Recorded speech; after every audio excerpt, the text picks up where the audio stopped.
শিশুক উদ্ভাবিত community enterprise মডেলের ধারণাটি উত্তরবঙ্গ ক্ষুদ্র মৌচাষীদের জীবনমান উন্নয়ন, কর্মসংস্থান ও মধু উৎপাদনের মাধ্যমে ফসলের উৎপাদনশীলতা বৃদ্ধির লক্ষ্য বাস্তবায়নে পল্লী উন্নয়ন একাডেমি RDA বগুড়া ও শিক্ষা, স্বাস্থ্য ও উন্নয়ন কর্মকাণ্ড শিশুক যৌথ উদ্যোগে গত 13 জানুয়ারি 2025 তারিখে একাডেমির ICT মিলনায়তনে বাংলাদেশে মধু উৎপাদন, প্রক্রিয়াজাতকরণ ও বাজারজাতকরণের সমস্যা ও সম্ভাবনা শীর্ষক সেমিনারের আয়োজন করে।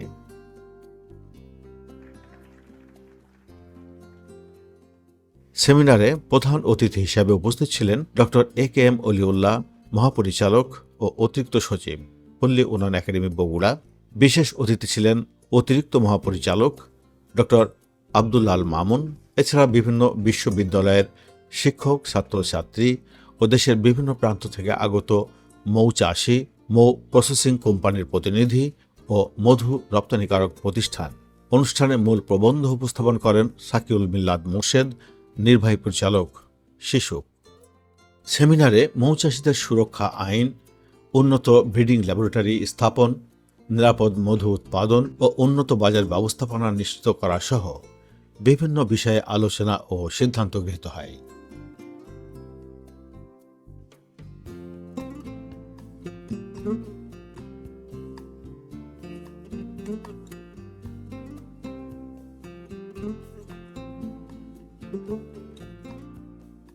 সেমিনার শেষে মধুর হাট উদ্বোধন করেন ডক্টর AKM অলিউল্লাহ, মহাপরিচালক, পল্লী উন্নয়ন একাডেমি বগুড়া।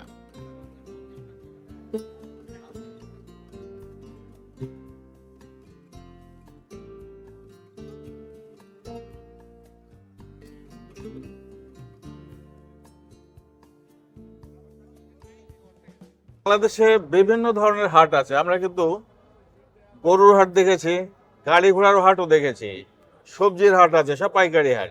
সাম্প্রতিক সময়ে আমরা প্রথম বাংলাদেশে আপনাদের এবং শিশুকের উদ্যোগে এই মৌমাছির থেকে উৎপাদিত যে মধু, সেই মধুর হাট প্রথম দেখলাম।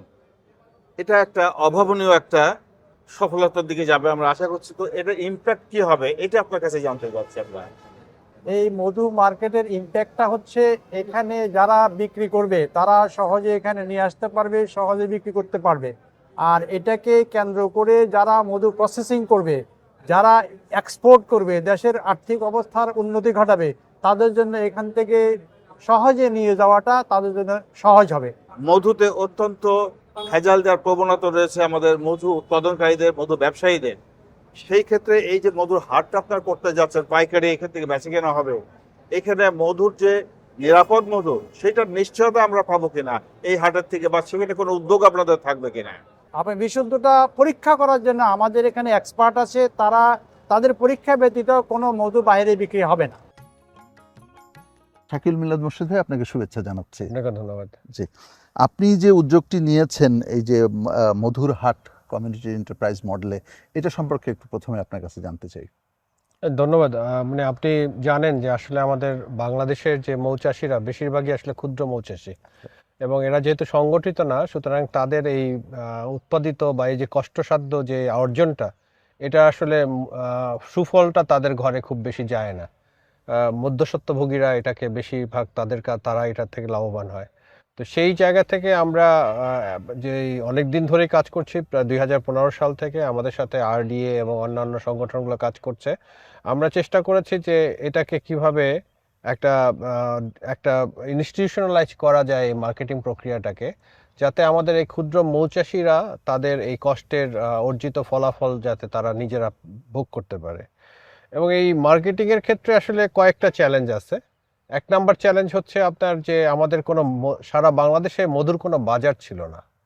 সুতরাং বাজার তৈরি করা একটা যেমন জায়গা, সংগঠিত বাজার, মানে কোনো নির্দিষ্ট ডেজিগনেটেড কোনো প্লেস ছিল না, ঠিক আছে। মৌচাষীরা সাধারণত তাদের খামার থেকে মধু বিক্রি করত, এবং এর ফলে যেটা হয় যে আপনার যারা মিডলম্যান, তারা যখন এই খামার থেকে মধু কিনে, তখন মৌচাষী কিন্তু জানে না যে আজকের বাজারটা কত। কৃষি বিপণন অধিদপ্তর, RDA এবং শিশুক, আমরা তিনটা সংগঠন একত্রিত হয়ে যেটা করেছি যে পল্লী উন্নয়ন একাডেমির সামনে যে একটা মার্কেট আছে, সেখানে আমাদের একটা সাপ্তাহিক হাটের ব্যবস্থা করেছে, যেখানে আমাদের ক্ষুদ্র চাষিরা প্রতি সপ্তাহে সোমবার তাদের মধু নিয়ে আসা শুরু করেছে।